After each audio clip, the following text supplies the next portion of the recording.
Hey friends, I'm back with another video, and this video is all about teaching you guys how resellers talk, the vocab, the cheat sheet. You guys want to know what I'm talking about? The video is about to happen now, but accustomed to my channel is to always cue that intro.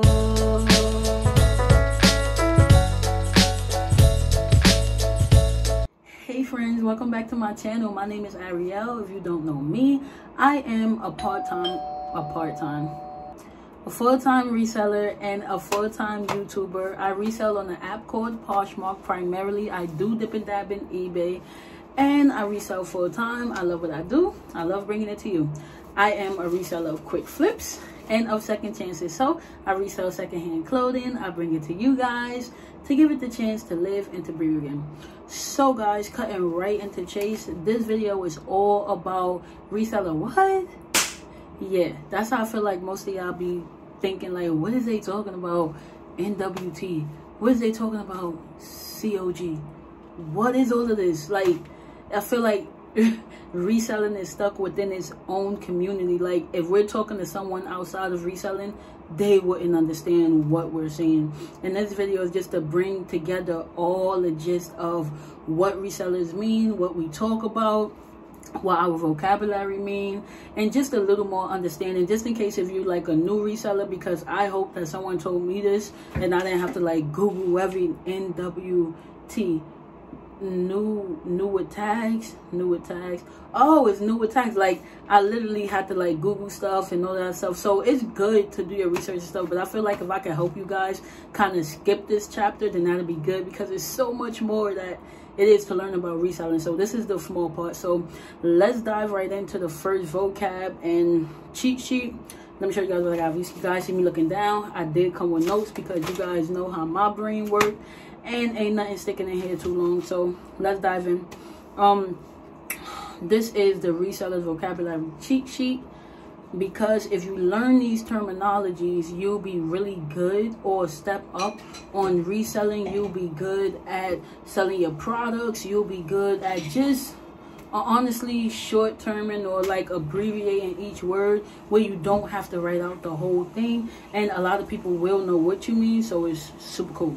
So first word, posher. What are poshers? We are poshers. So you'll hear typical resellers be like, oh, my fellow posher, or it's just like saying if you're working in an office and you're like, oh, my co-worker, you know, instead of us calling each other co-workers, we'll typically say, oh, my posh friend, or my PFF. That just means your Poshmark friend forever, or like, you know, you just made a Poshmark bestie or something like that. So your posher friend, or one of the poshers came to my store, or a posher is just like me or any other reseller. It's like, instead of saying reseller, then you just saying a posher. Like, yeah, basically. But either way, it's any Poshmark user. A posher is any Poshmark user. That is the terminology for it. That is the term for posher. The definition for posher. Posh Closet. You'll hear a lot of resellers talking about, oh, my closet is on sale, my closet price is dropping, my closet is sharing. Typically what a Posh Closet is when you fill out to be on the Poshmark app, you typically get a closet. A closet is something that you can list your inventory in, your items, whatever you're selling. That's the reason why I said inventory, because like, whatever, if it's hard good, makeup, clothing, shoes, whatever you're selling, it is a Posh Closet is for that.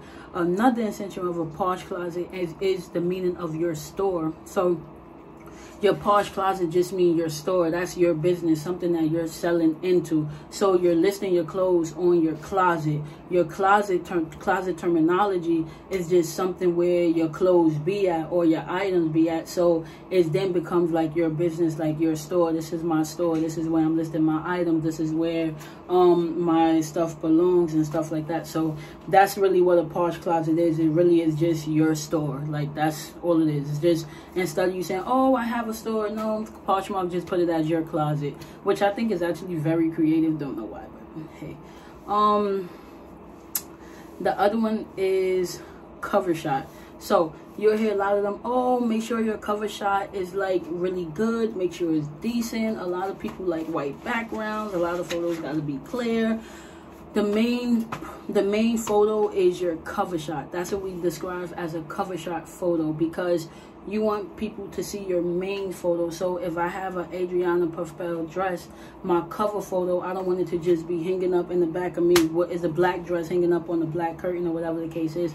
That's not really sellable. So a lot of times what I describe is like, let's say if you're going to Bloomingdale's or you're going to Macy's and you see how clean it is and how the mannequin is just so upright and fully dressed, no stains on the clothes, no nothing, it's looking like, oh, I want to buy that. Same thing that you should bring into your store. Remember, this is a business, so you want your store to look as neat as possible. I always express neatness in the store because neatness sells. I know, because I know that it's called a closet. And it is people's store, but again, it's called a closet where people can be getting clothes out of thrift stores and out of their personal homes. You don't want to make it look like the clothing is in your home. You want to make it look like a legit store where your background is either white, or if you use models, I know some people's against them, but if you use models, you want to make sure that you like kind of crop out the face and like it's on a white background or something, and you know, you put the name, if you want to do it, design it to where it looks fully neat.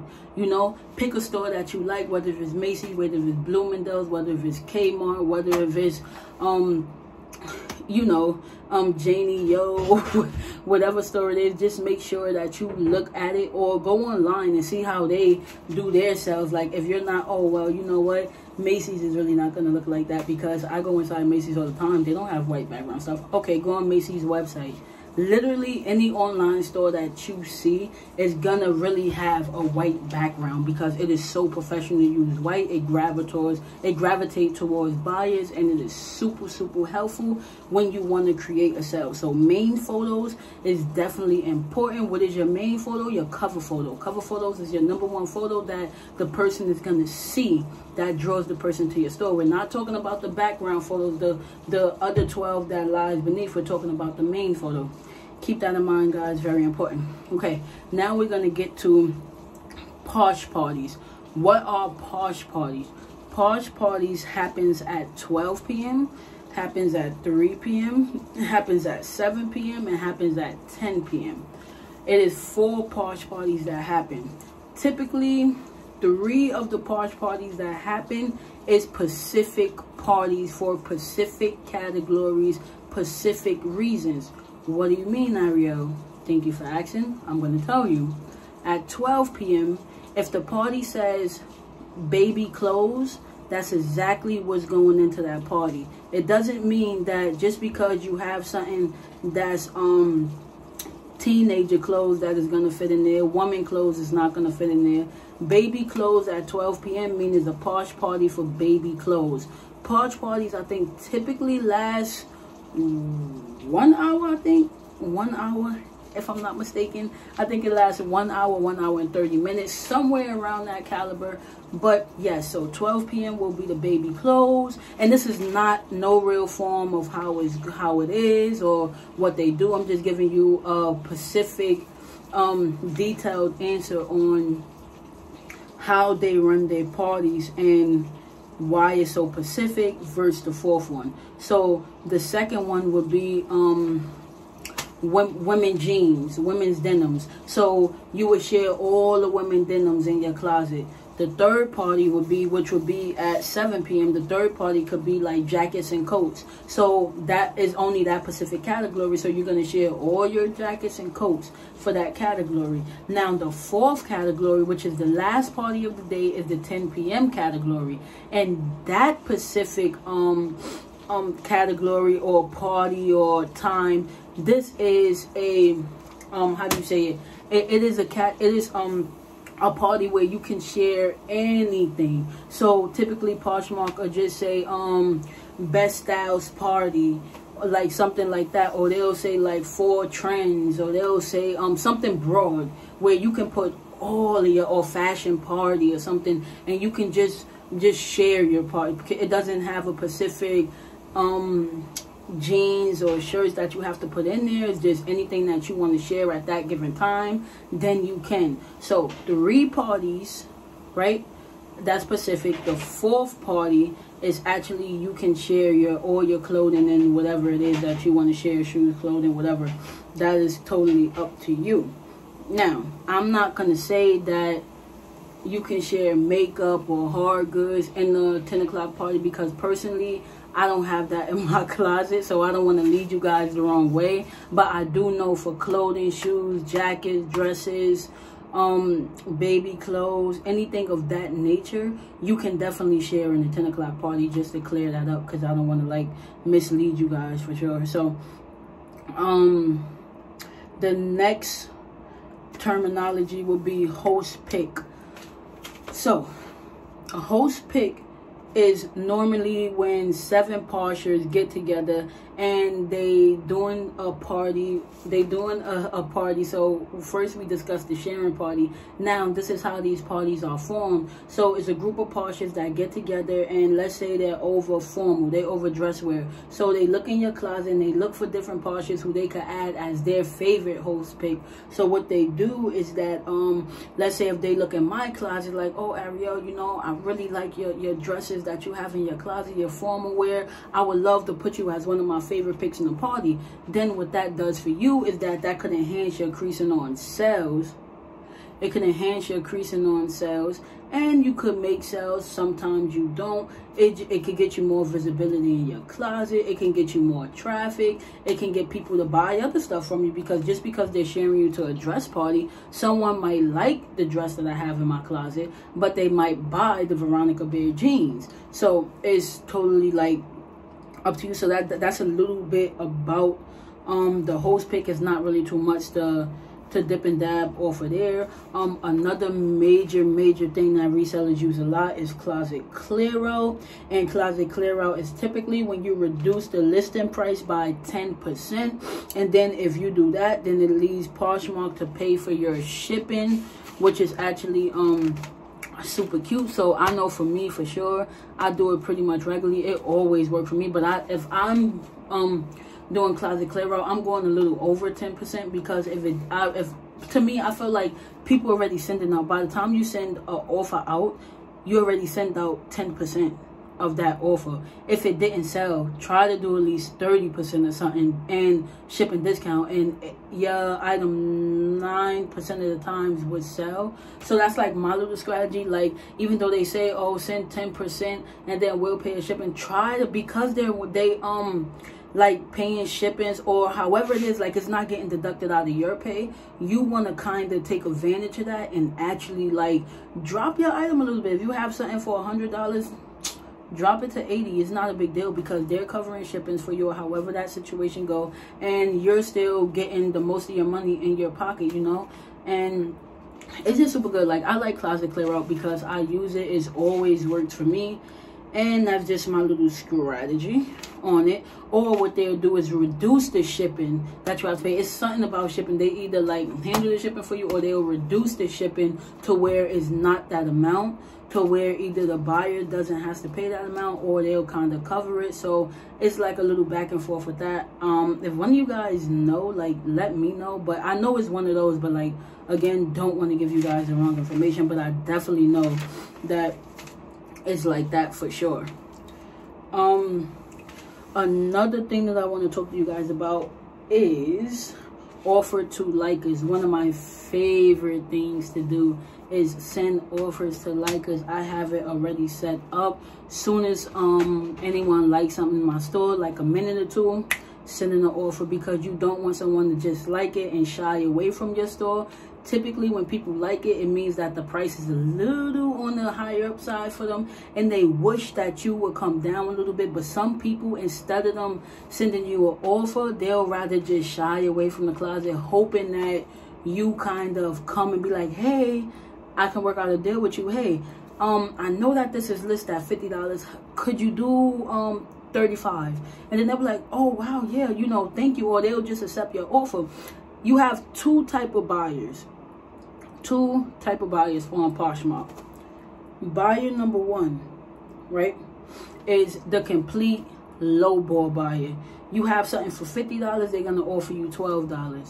right? That's the buyer that they like it and they think that they could get over on something. So you know what? They're just going to offer that out and see if you could take it, because most people think that resellers is probably like greedy for money, or they think that we like doing bad already. So listen, anything could help them. They don't deserve this, because you know they're just selling people clothes and making it after. That's not helping the world. But you know what I'm saying? So a lot of them would be like, okay, let me send them this lowball offer.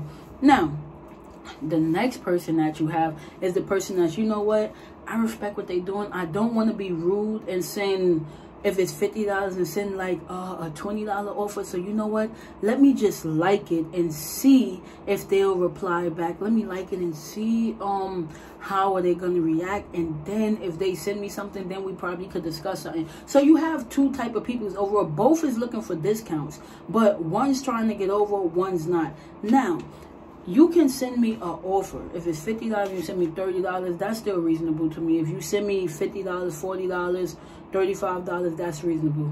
The problem gets to if it's $50 and you send me $15 or $10. To me, it has to be common sense in the buyer's head that if it's listed at $50, did you really think that I was going to sell it for $10? You understand what I'm saying? Like, it's just kind of common sense to me. So what I do in cases like that, if I list something good, knowing that it's good and I know what I want from it, let's say I listed, let's say what I listed. I'm trying to think of a brand. Let's say, because I did this actually recently, let's say I listed a Janie Yo dress for $150. We well know that a Janie Yo dress maxi could retail anywhere from $150 all the way to $200 and some odd dollars. So we know that for sure. Problem don't comes when if I list it for $150, then the buyer, they come with a low, oh, $40. I'm not gonna get mad. I'm not gonna get angry. I'm not gonna say anything to you. The only thing that I'm gonna do is, before I decline the offer, this is something that sellers need to know too.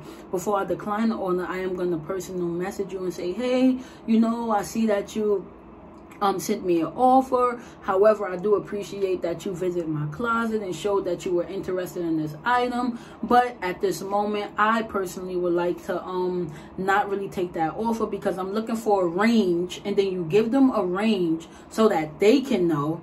Like if I price something for $150, then, oh, you know, I'm looking for a range at least $80 to $100 that I'll take the dress in, or it could be from $100 to $120, because you got to list it at $150, so you can drop it to $120 or to $100. That's still a lot of dollars. A lot of dollars, or dollar bills, y'all. But no, we're not doing that. I'm so sorry. But no. So you can tell them that, and in most cases, what they'll do is they're gonna see if you're gonna budge or not. So if you don't, and you don't have to decline the offer. In most cases, they'll send you a new offer. If they really want it, they're gonna send you that $80 to $100, $120 offer. Then you have a choice if you want to accept or accept. But a lot of times, don't decline first. But if they be jerks about it and go up from $40 to about $60, and you already told them your minimum, then decline it. Because if they really want it, they're gonna come back. A lot of people just think, oh, that's probably a high enough offer, they're gonna accept it, you know. So just stay tuned with that. But offer to like us is the key to your business. If someone likes something, wait 2 to 5 minutes, send them an offer. If it's $20, don't be scared to go down to $15. If it's $15, don't be scared to go down to $10. You will make your money for sure. Send offers to likers. I cannot tell you guys that enough. I love that. I love that on Poshmark. I love that for sure. Retail authorized, sorry.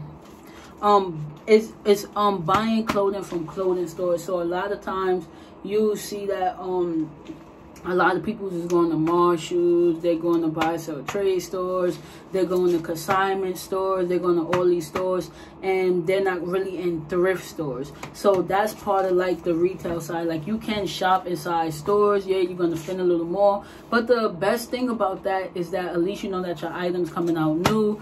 At least you know that your items is majority of the time not going to be flawed, and you're paying to get a higher sell value. So if I go to Reformation and I buy some of the dresses, I know that at least my dress, if I buy it for $80, I'm gonna sell it for like $250 or something like that, and we know that's gonna be a higher sell value. As I spoke about in our last videos, if you want to up your profit, if you want to up your scale your business, up your revenue, up the amount that you're making per month, you definitely want to look into retail arbitrage, however you say that word, because I can't say it. And you want to look into liquidations, unboxings, for sure. So, death pals. What do we mean by death pals? I know, crazy, right? A lot of times resellers, we just keep shopping. We keep shopping, we keep shopping, we keep shopping. And a lot of times we don't realize how much clothing we have on the floor until, or in the bin or in the bag, until like we look over and be like, oh my God, I have to get that listed. Why didn't you get that listed? I don't know. And you never listed me. We're thinking that to ourselves, and it's crazy, because now we have all this work ahead of us, but in our heart and soul, we're just thinking, I want to go thrifting again. And then I'm thinking, oh my God, but I can't go thrifting. I need to get these listed.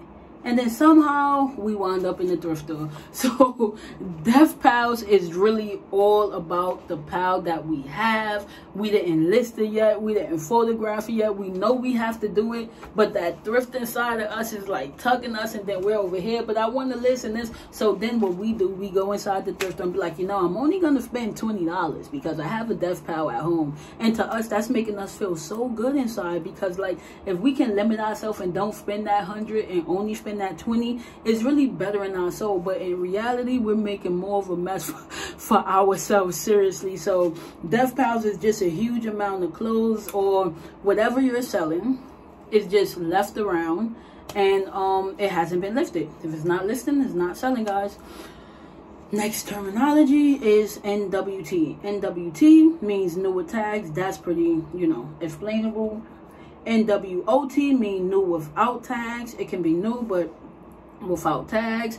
BOGO means buy one get one free. That's typically when you run in a sale. So, you know, you decide whatever you're gonna do with that, but that's when you'll see that little BOGO, buy one get one free. The NIB is new in box. That typically runs with sneakers or like bags or something of that nature. ISO is in search of. So in search of, yeah, that's that. And then OS is one size. So that's like you know, but sometimes when stuff say one size, I'll say do measurements, because a lot of that stuff do not be one size. We all know what one size is. So TTS is true to size, so explanatory. EUC is excellent use condition. But guys, if it's not in excellent use condition, don't say that, because people like, yeah, don't do it. If it's good, say it's good. If it's bad, say it's bad. If it's excellent, then be great. But don't just say it to say it. Bolo, we all know what that means. Be on the lookout. You want to be like Bolo brands, Bolo sales, Be on the lookout for Lululemon. Be on the lookout for Veronica Beard. Be on the lookout for Adriana Papel maxi dress. Be on the lookout for JS Collection maxi dress. So that's what you'll hear a lot of resellers saying. And my favorite of all of these is the bins. The bins is the Goodwill outlet. I feel like that was something I was clueless when I was beginning the reselling journey, because everybody talking about the bins, and I'm like, what bin? What bin? And it was the Goodwill outlet. So that was the bins, guys. I hope that you guys liked this video. I hope that it was informative, informational. I hope that you guys learned something. If you guys like my content, please consider and subscribing, commenting, and like. Love to hear from you guys. Guys, thank you for being here. Hope that it wasn't a too long video, but I felt like this video needed to be done. Until next time, guys. Bye.